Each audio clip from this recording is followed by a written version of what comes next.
기도하겠습니다. 고맙고 고마우신 아버지 하나님, 참 감사합니다. 이렇게 주의 진리를 함께 나눌 수 있는 교우들이 있고 또 형제자매들이 있는 것이 귀하고 감사합니다. 우리가 배우는 이 모든 수고들이 단지 누구를 위한 것이 아니라 교회를 위한 것도 아니라 우리 성도들의 개인의 영혼과 그 가정의 영혼을 위해서 역사할 수 있도록 우리 주님께서 인도하여 주시옵소서. 배움이 정말 머리에만 머물지 않게 하시고 우리의 신앙의 길을 인도하는 빛이 될 수 있도록 도와주시옵소서. 예수님 이름으로 기도하옵나이다. 아멘. 자, 오늘 우리가 이 시간에 보게 될 내용은 그 사도신경의 내용 가운데 우리가 지난 시간에는 성부 하나님에 대해서 봤고요. 오늘은 성자이신 예수 그리스도에 대해서 봅니다. 자, 그런데 여러분 사도신경을 잘 생각해 보시면 알겠지만은 사도신경의 내용의 대부분이 예수 그리스도에 대한 내용이에요. 그래서 이제 오늘 이 하는 거 외에도 더 많이 할 겁니다. 그런데 여러분, 왜 사도신경의 대부분의 내용이 예수 그리스도에 대한 내용일까요?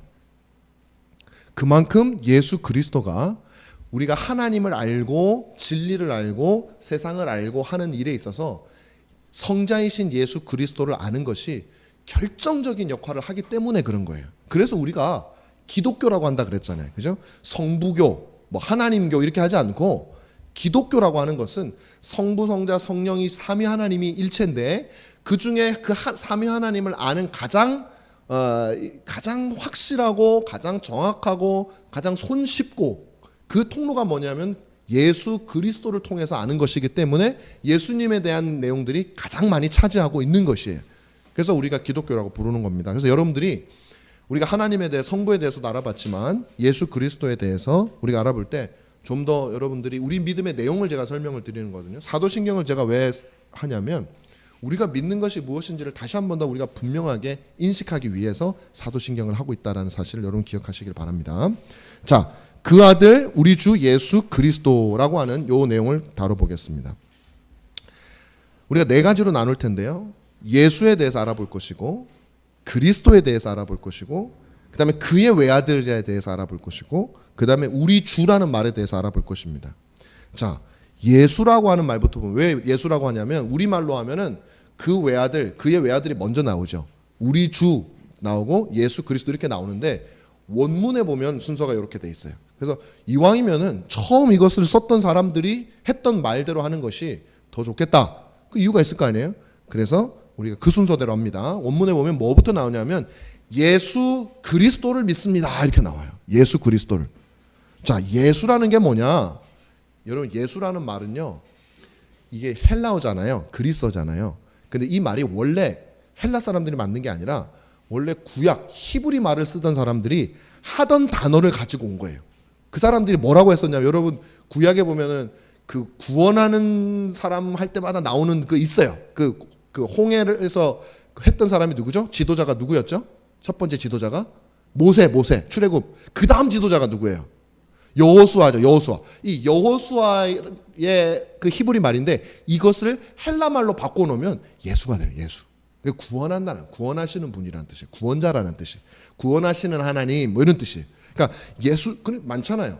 구약에 보면 호세아라는 말도 구원자라는 말입니다. 뭐 이런 식으로 해서 근데 이 여호수아가 예수라는 말로 음력으로 변화가 되는 거예요. 그래서 구원자라는 말이다. 자, 예수는 성경은 뭐라고 했냐면 그가 자기 백성들을 그들의 죄에서 구원할 자임이라 하면서 천사가 예수라고 이름을 지어라 그랬단 말이에요. 그러니까 구원자에서 넘어서서 누구를 구원하느냐까지 이름에 포함이 되어 있는 거예요. 누구를 구원하는 거예요? 자기 백성들을 구원하러 오셨다. 여러분 이거 굉장히 중요해요. 무슨 말이냐면 자기 백성이라는 것은 하나님께서 아무나 내 백성 해라 우리는 이렇게 알고 있는 경우가 참 많아요. 아무나 너희들이 믿으면 다 내 백성 시켜줄게. 나는 내 백성이 누군지 몰라. 난 예수님도 오실 때 이 땅에 오실 때 난 누구를 구원해야 될지 잘 몰라. 그냥 나는 일단 십자가에서 죽을 테니까 나중에 그냥 나를 믿는 사람들은 다 내 백성 시켜줄게 라고 우리가 생각을 해요.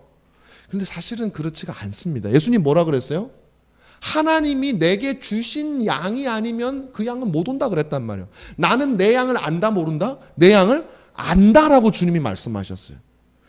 그리고 내 양은 누구의 음성을 듣는다? 목자의 음성을 듣는다라는 거. 이 수많은 양무리들 중에 주님의 양이 있다는 거예요. 그래서 하나님께서요, 내 것도 아닌 사람들을 위해서 그냥 일단 죽고 본다고요? 그럴 마음이 여러분 생깁니까? 여러분들은 내 자녀니까, 내 거니까 수고하고 희생하고 사랑하니까 뭘 하는 거지, 내 건지 아닌지도 모르는데 일단 내가 죽어보자, 그런 게 어디 있어요. 예수님은요, 자기 백성들을 구하기 위해서 오셨어요. 이 자기 백성들이 언제 생겼어요? 창세전에 하나님께서 시간이 만들어지기 전에 내 백성들을 하나님께서 정하시고 그 백성들을 부르시는 거예요. 창세전에 택정한 사람들이다. 그래서요, 우리가 좀 어려운 신학으로 얘기하면 두 가지가 있어요. 예수님이 십자가에서 죽으셨을 때 그분은 피를 모든 사람들을 위해서 흘리셨을까, 아니면은 자기 백성들만을 위해서 흘리셨을까? 여러분들 어떻게 알고 계세요? 우리는 모든 사람들을 위해서 흘렸다고 알고 있죠. 그 보통 교회에서 다 그렇게 가르치거든요. 심지어 장로교회에서도 그렇게 가르치거든요. 근데 엄밀하게 말하면 우리는 그렇게 생각하지 않아요. 주님은 이미 누가 내 백성인지 알고 계셨기 때문에 십자가에서 바로 내 백성 생각하면서 피를 흘리신 거예요. 여러분들이, 저는 우리 은가람 교회에 있는 모든 이들이 다 거듭난 하나님의 백성이기를 간절히 바라는데, 그렇게 가정을 한다면 바로 우리들을 2000년 전에 생각하시면서 하신 거지. 야, 나는 누구를 위해서 죽는지도 몰라. 김연남이 난 너 누군지도 모르는데 나중에 어떻게 보니까, 알고 보니까 네가 믿었더라, 목사까지 됐대. 이게 아니라 십자가에서 여러분들을 생각하시고 죽으셨다라는 사실, 얼마나 고마워요. 여러분들의 이름을 부르시면서 죽으셨다는 거예요. 실제로 불렀다는 건 아니고 주님의 마음, 그걸 우리 양을 알고 오셨으니까. 자기 백성을, 그걸 우리가 뭐라고 부르냐면 제한 속죄라고 해요. 예수님께서 십자가에서 피를 흘리실 때 그 피가 모든 인류를 향해서 쫙 흘려놓고 그 다음에 아무나 믿는 사람들은 다 구원받는 게 아니라 주님이 누구를 구원할지 그 사람을 위해서 피를 흘리셨다는 거예요. 얼마나 감사한지 몰라요. 어떤 사람들은 예수님이 그냥 아무나 일단 흘려놓고, 피를 흘려놓고 받는 줄 알았는데 자기 사람들만 좋아하시고 자기가 자기 사람 되면, 그런 생각이 들 때 예수님 믿으면 자기 사람이라는 증거인데요. 내가 예수님을 믿으면 하나님이 창세전에 나를 택정하셨고 십자가에서 주님이 죽으실 때 내가 예수 믿기 전까지는 그분이 나를 위해서 죽으셨다는 사실을 몰랐는데 내가 예수를 믿고 나니까 이 사실이 믿어지니까 더 감사해지는 거예요. 더 감사해지는 거예요. 얼떨결에 흘린 피가 아니거든요, 우리 주님의 피는. 그래서 우리가 가는 게 아니라 주님이 여러분 찾아. 그러니까 우리가 감리교나 이 알미니안 신학에서는 우리가 주님께로 가는 거예요. 주님은 일단 흘려놓고 우리가 주님께로 찾아가는. 그래서 주님은 누가 올지도 몰라. 알고는 계시죠. 미리 보시니까. 그렇지만 누굴 오게 하거나 누굴 가게 하거나 하시는 능력은 안 돼. 그러나 그렇지 않아요. 주님이 우리를 찾으러 먼저 오셨다. 두 번째, 그리스도는 뭐냐? 많이 적혀 있는데요. 그렇게 보시면 돼요. 우리를 구원하시는 구원자가 되시기 위해서 주님이 그 자격을 갖추신 분이라는 것을 보여주는 거예요. 이분이 얼떨결에 오셔서 구원하신 분이 아니라는 걸 보여주는 거예요. 그리스도라는 말은 기름 부음을 받은 자라는 뜻이잖아요. 많이 들어보셨죠? 그럼 기름을 왜 발라? 머리 넘기려고 바르는 그런 기름이 아니에요. 몸을 건강하게 바르려고 그런 게 아니에요. 그 성별하는 기름이에요. 근데 그게 갑자기 어디서 나타난 게 아니라 주님이 예수 그리스도께서 오실 것을 보시고 그 구약 시대에 하나님이 이미 기름으로 구별하는 전례를 세워놓으신 거예요. 그리고 사람 직분 중에 세 직분을 기름으로 구별하여서 이스라엘 백성들에게 너희들이 내 백성이 되기 위해서는 꼭 필요한 거야 라고 하고 세 직분을 기름으로 구분을 시켜놓은 거예요. 그게 뭐예요? 선지자와 제사장과 왕이라고 하는 직분만 하나님께서 기름을 부으셨어요. 주 예수님이 그리스도, 기름 부음 받은 자라고 하는 이름을 가지게 된 이유는 뭐냐면 그분이 선지자와 제사장과 왕의 자격을 갖추셨다라는 것을 하나님께서 보여주는. 그러니까 예수님은 얼떨결에 태어나셔서 너무 능력이 좋으니까 하나님이 얘를 써야겠다 이렇게 한 게 아니라 구약에서부터 그분은 예비되어졌고 예언되어졌고 그 역할까지도 다 준비된 분이 왔는데 정말 그런가 봤더니 선지자와 제사장과 왕의 역할을 다 하시더란 말이에요. 그리스도가 그런 거예요. 은혜 언약의 중보자가 되실 자격이 이게 있어야 중보자가 되실 자격이 있는 거거든요. 아무나 되는 게 아니에요. 기름 부음을 받은 자여야만 가능한 것이에요. 죽을 목적을 가지고 오셨어요. 저는 이 말씀을 우리가 많이 묵상해요. 주님은요, 그냥 오셔서 갑자기 마음에서 어떻게 왔는지 내가 왜 왔을까 고민하다 보니까 이렇게 된 게 아니라 주님은 이 땅에서 우리를 위해서 죽기 위해서 오로지 오신 목적은 그거 하나예요. 죽기 위해서 태어난 분. 그러니까 기름 부음을 받은 거 아니에요. 그분의 사명은 뭡니까? 그리스도의 사명. 그러니까 죽기 위해서 태어났다는 것은 사명을 가지고 왔다. 소명을 가지고 왔다는 거죠. 그분의 소명은 뭡니까? 양들을 찾아 부르는 거예요. 내 목소리를 크게 외치는 거예요. 양들아, 내가 왔다, 내가 왔다. 그 목자니까. 그게요, 주님이 오셨던 2000년 전에만 하는 게 아니라 지금도 그 일을 하신다는 게 중요해요. 지금 누구를 통해서 하세요? 설교자를 통해서. 제가 이 설교하는 거는요, 제가 막 하는, 물론 제가 설교 준비하는 거죠. 그러나 저는 제가 부족하더라도요, 하나님께서 안수받은 설교자를 사용하신다고 저는 믿어요. 그래서 비록 수단은 좀 부실하고 좀 부족한 것도 많고 그런 사람이지만, 그러나 하나님께서는 저를 통해서 여러분들을 부르시는 거예요. 설교를 통해서. 얘들아, 내가 너희를 위해서 죽으러 와서 내 백성들 내 말을 듣고 나에게 와. 지금도 부르시는 겁니다. 교회만 있으면 오는 게 아니라고 제가 말씀드렸죠. 교회에도 주님의 양이 아닌 사람들이 있을 수 있어요. 그러면 주님의 양이 아닌 게 아니라 아직까지는 주님의 양인데 주님의 음성을 듣지 못하고 앉아있는 사람이 있을 수 있어요. 그럼 다시 진짜로 와야 되라고 부르는 거예요. 부르는 거, 그들을. 어떻게 불러 모으시는가? 십자가에서 죽으심으로 그 십자가를 보고, 그 설교가 십자가가 돼야, 십자가가. 복음이 설교돼야 되는 거예요. 십자가가 아니라 다른 거 잔뜩 놓으면요, 올 마음이 안 생긴다니까요. 양들이. 교회 안 가도 다른 대학 교수님들이 강의하는 거 보면 처세술은 더 잘하던데, 그것 때문에 오는 게 아니잖아요, 우리가. 그래서 십자가, 예수님이 우리를 어떻게 구원하셨는가, 이것이 가장 중요한 메시지가 되어야 된다라는 거, 여러분들에게. 저는 우리 애들 3명이 듣잖아요. 얼마나 좋은지 모르겠어요. 제가 초점을 맞추고 있어요, 저 3명한테. 이거 잘해서 애들이 정말 복음을 들어가야지. 아닙니다. 딴짓을 하고 있길래 제가 주목시키느라고. 여러분, 정말 이게 중요한 겁니다. 너무나 감동적인 장면이죠. 피조물을 위해서 죽으러 오신 하나님. 이 세상에 그런 일이 어떻게 있을 수 있을까? 자, 넘어갈게요.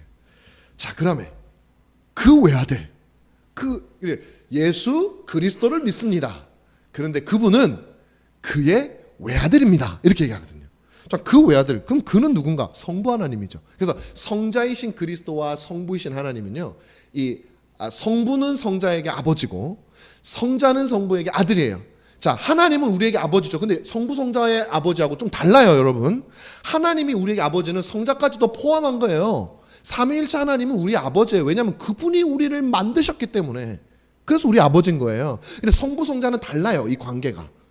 그래서 성자는요, 오로지 아버지에게만 아들이지 우리에게 아들 아니에요.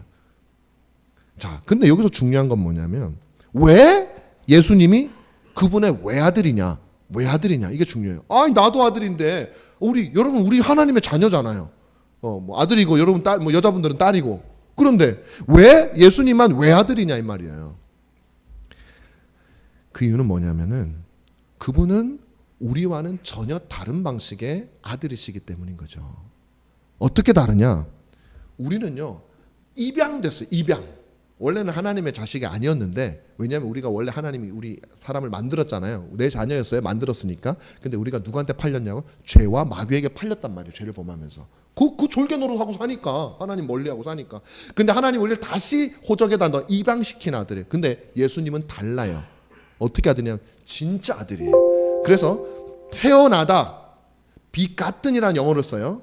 비겟이라고 하는 영어. 비겟은 이게 낳다라는 뜻이에요. 그 낳은 거는요, 뭘 말하냐면, 우리는 하나님 우리를 이렇게 낳은 거 아니에요. 여기서 낳다라는 말은 성부가 성자를 이렇게 진짜 그 엄마가 아이를 낳듯 이렇게 낳다라는 의미가 아니라, 사람이 낳으면 사람을 낳아요? 아니면은 호랑이를 낳아요? 무슨 말이냐? 사람이 낳으면 사람을 낳죠. 동일한 종은 동일한 종을 낳잖아요. 그 말이에요. 성자가 성부가 성자를 낳았다라는 말, 혹은 성자가 성부에게서 아들이 되었다라는 말은 뭐냐면, 성자와 성부가 똑같은 하나님이란 말이에요. 사람이 사람을 낳듯이, 사람이 짐승을 안 낳고 사람이 사람을 낳듯이 똑같은 하나님이다. 그 능력과 권세와 본질과 이 모든 것들이 같은 분이라는 거예요. 연속성, 같은 분. 우리는 다르잖아요. 그래서 우리는 낳았다라는 표현을 안 쓰는 거예요. 여러분들이 하나님이 우리를 낳지 않았어요. 우리는 입양된 거예요. 여겨진 거예요. 그래서 그분은 외아들인 거예요. 그러니까 성자 예수 그리스도는요, 성부와 동일한 하나님이에요. 네, 그런 거죠. 자, 하나님께서 그래서 그런 아들, 유일한 그 낳은 외아들을 우리를 위해서 보내주셨어요. 마지막으로, 그렇다면 그분은 또 무엇이냐? 예수님은 우리의 주인이다. 이게 진짜 핵심이에요. 이게 진짜 중요해요. 오늘 하는 것 중에. 보세요. 예수님은요, 우리의 구원자죠. 그죠? 그리스도니까 구원자인데 동시에 뭐냐면 우리의 주인이에요. Lord예요. Lord. 주인. 모든 권세를 가지고 있는 주인. 존 맥하더라고 하는 목사님이 계신데 미국에, 그분이 어떤 책을 썼냐면요, 제목은 기억이 안 나는데 내용은 그거예요. 우리가 예수를 믿는데 자기가 보니까 세상에 너무 많은 사람들이 주 예수님을 구세주로만 믿는 거예요. 구세주, 구원자로만 믿는 거예요. 그래서 맨날 예수님 땡큐 고맙습니다. 교회 가서 막 눈물도 흘려. 성찬식 할 때 눈물도 웅웅 흘려. 아유 나를 위해서 죽어주시다니 무지하게 고맙습니다. 땡큐. 그런데 가만히 보니까 구세주로만 믿지 Lord, 우리의 주인으로는 안 믿더란 말이에요. 왜? 예수님 말을 지지리도 안 들어 살면서. 자기 마음대로 생각하고 교회 가서 울고 고맙습니다. 말로만 립서비스만 하고 오더란 말. 그래서 그분이 뭐라고 하냐면 그리스도는 주 예수지 그냥 Savior, 구세주가 아니다. 그래서 예수님을 주인으로 믿지 않는 사람은 구세주로도 믿을 수 없다라고 그분은 그렇게 얘기해요. 그게 맞아요. 그게 맞는 말이에요. 그래서 우리 주님은 우리에게 뭐라고 하냐면 우리 신앙 고백은 우리의 주인이시다라고 얘기하는 거예요. 그냥 예수 그리스도가 아니라 우리의 주인이시다. 오늘 제 설교하고도 맞아떨어지는 거예요. 그분이 주인이신 거는요. 이게 우리에게는 정말 어떻게 보면은 늘 점검해야 될 요소는 바로 이거예요. 여러분, 내가 진짜 믿는지 안 믿는지를 점검할 때 내 마음에 야 믿는다 하나님 예수님 하면 마음이 막 찡한 마음이 있냐 이런 걸 보면 안 돼요. 성경에는 그런 게 증거라고 돼 있는 게 하나도 없어요. 내가 예수님 성찬할 때 눈물 흘렸던가 뭐 이런 게 아니라 열매로 알리라 그러잖아요. 열매는 뭐예요? 아까 제가 말씀드린 대로 그리스도께 그분에게서 영양분을 받으니까 그분의 품성이 드러나게 되는 거예요. 그러니까 그분이 불의에 맞춰서 싸우는 사람이면 그 자식들도 비슷해요. 여러분 자녀들 비슷하잖아요. 아버지가 그냥 뭐 좀 잘못된 거 못 보고 막 하는 성격이면 그 자식들도 비슷비슷해요. 보면은 그런 성격이 다 있단 말이에요. 마치 그런 것처럼 그보다도 더 그 그리스도를 닮아가는 것이 굉장히 중요하다. 자, 그래서 그분이 주인 되신 것은요, 되신 것이 아니라 어느 날 된 것이 아니라 처음부터 우리의 주인이었어요. 처음부터 만들 때부터 그분이 만들었으니까 우리의 주인이. 그런데 그분은 만들었을 뿐만 아니라 또 우리를 팔려갔던 우리를 다시 자신의 핏값을 주고 사왔기 때문에 더블 주인이 더블 주인. 이거는 도대체 벗어날 수가 없는 관계예요. 그냥 순종의 관계가 아니라 예를 들면 여러분이 노예를 노예 제도가 비성경적이지만 어쨌든 내 노예가 있었어요. 근데 주인이요 이 노예를 돈을 주고 아니면 원래부터 있던 그 노예 애를 낳아가지고 내 노예야. 그런데 그것만으로도 권리가 성립이 되는데 이 노예가 어떻게 잘못해가지고 팔려갔어 어디에? 지가 잘못해가지고. 그런데 가서 전 재산을 주고 다 목숨까지 바쳐가지고 그 애를 다시 샀어. 그러면 이 노예는 어떻게 해야 됩니까? 그 주인한테 그냥 당신은 나의 진짜 주인. 내가 태어날 때부터 주인이었는데 내가 못된 짓을 해서 팔려나간 그 사람에게 다시 당신의 전 재산을 들고 나를 샀으니 나는 당신에게 정말 노예입니다 라고 얘기를 하는 것처럼 주님이 우리와 똑같은 그런 것이라는 거죠.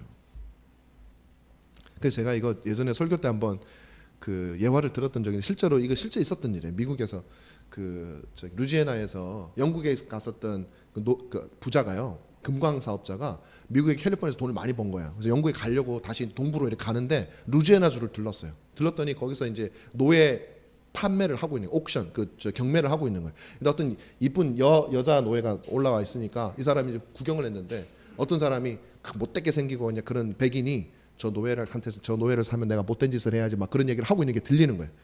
그러니까 이 사람이 화가 나가지고 경매를 막 하는데 이 사람이 돈을 많이 벌었으니까 이제 옥션 진행하는 사람한테 뭐라고 얘기하냐면 내가 사람들이 무슨 얘기를 하든지 내가 무조건 2배 주겠다. 그러니까 뭐 옥션 할 게 없잖아요.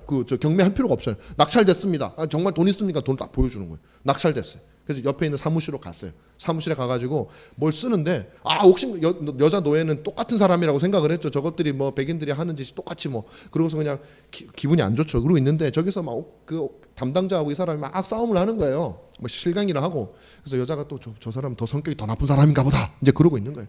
그래서 그 옥션 하는 사람이 에이야 그만 당신 알아서 하라고. 그러고서 딱 이제 돈을 지불하고 오더니 그 사람이 와가지고 그 여자한테 와서 그 증명서를 갖다 이게 뭔 줄 아니? 이게 너 노예 증명서야. 그래서 여기서 증명서를 탁 찢어버리는 거예요. 그랬더니 여자가 자기를 기만한다고 생각을 하고 그 사람 침을 탁 뱉은 거예요. 당신 너무 싫다. 당신 같은 사람 더 가증스러워. 왜 나를 가지고 노냐? 그 사람이 침을 닦으면서 아니다. 내가 진짜 너 노예 증명서를 찢었으니까 너 이제 자유의 몸이다. 그랬더니 또 침을 탁 뱉으면서 당신 싫다고. 근데 그 사람이 다시 설명을 해줬어요. 진짜다. 이 여자가 진짜 그 말을 알게 된 거예요. 그러면서 뭐라고 했는데 여자의 반응이 중요해요. 좋습니다. 감사합니다. 저 먼저 갈게요. 그렇게 간 게 아니에요. 그 여자가 그 말을 듣고서 무릎을 꿇으면서 그 남자의 발에 키스를 하면서 나는 당신의 종이다. 내가 어디를 간들 이 험한 세상 속에서 어떤 사람 내가 자유의 몸인들 자유를 누릴 돈이 있어요? 뭐가 있어요? 또 어떤 사람을 만날지 알아. 차라리 나는 당신에게 매여 있겠습니다. 나의 주인이 되어주고 당신 같은 주인이라면은 나는 얼마든지 매여 있겠습니다. 우리가 정확하게 같은 거예요. 네. 우리가 주인이신 그리스도를 떠나면 우리가 어디로 가겠어요? 사단밖에 더 있어요? 세상이 우리를 뭐 환대해주고 주님 밖에 있는 어떤 것들이 사탄은 우리를 마치 그냥 정말 부자가 될 것처럼 우리를 사랑하는 것처럼 하지만 다 거짓말이잖아요. 우리 영혼을 망치려고 하는 거잖아요. 그래서 우리 주님께서는 우리의 이중 주인이에요. 이중 주인. 원래 주인인데 또 주인이 되셨다. 그러므로 어떻게 행복하다? 그 주인과 함께 가야 행복한 거예요. 그 주인과. 그 주인을 쫓아가야 된다고요. 그게 우리 주 할 때 그 그리스도. 어떤 주인이에요? 이 사람은 이것만 찢었지만 우리 주인은 우리를 위해서 죽으신 주인이잖아요. 자, 그러므로 그 주인과 함께 있어야 되고 또 하나 다른 주인은 없어요. 이중으로 우리를 샀기 때문에 다른 사람들은 우리 주인이 세상에 아무도 없어요. 이 세상에 누구도 여러분의 영혼의 주인이 될 사람이 어떤 신이나 어떤 종교나 어떤 누구라도 여러분의 영혼을 궁극적으로 여러분의 마음과 여러분의 생각을 주관할 수 있는 존재는 오직 하나님 한 분밖에 안 계신다고요. 세상의 법도 아니에요. 하나님의 법, 세상을 주관하시는 그분이 우리의 주인이다. 그러므로 우리는 뭘 해야 된다? 그분의 뜻을 알아야 행복하게 살죠. 그분이 원하는 걸 알아야 그 여자 노예가 나한테 시켜달라고 제발. 내가 당신의 빚을 그게 나의 행복이라고. 바로 이것이 예수 그리스도 그의 외아들 우리 주라고 하는 이 두 번째 신앙 고백의 내용입니다. 우리가 예수를 믿는다는 거는요. 바로 이런 예수님을 믿는 거예요. 그냥 우리가 뭐 이렇게도 하고 저렇게도 하고 그런 게 아니라 하고 싶은 대로 하고 필요할 때만 부르고 그런 게 아니라 그분을 이렇게 믿는 거예요. 그리고 이제 다음 주부터는 이 우리 주 예수 그리스도께서 어떤 삶을 누구를 위해서 어떻게 사셨는가 그걸 이제 우리가 배우게 될 겁니다. 그 안에 있는 어떤 신학적이고 성경적인 의미도 다음 주에 우리가 파악하도록 하겠습니다. 자, 제가 기도하고 마칠게요. 참으로 선하시고 복되신 하나님 아버지, 오늘 이렇게 주님께서 우리에게 우리 주 예수 그리스도 그의 외아들 우리 주 이 진리를 알려주시니 감사합니다. 하나님, 이것은 성령의 도움이 없이는 우리가 도저히 인정할 수 없는 그런 것이지만 하나님이 어쩐 일인지 우리에게 은혜를 주셔서 우리가 이것을 받아들일 수 있도록 인정할 수 있도록 하시니 고맙고 감사합니다. 하나님, 우리를 원래 소유하셨고 이제 자신을 버려 그 값으로 우리를 다시 사신 우리 주 예수 그리스도, 그분을 떠나서 우리에게는 행복이 없으며 그분 외에는 다른 주인이 없고 그분 외에 우리의 주인 행세를 하는 모든 것들은 우리를 이용하는 것이지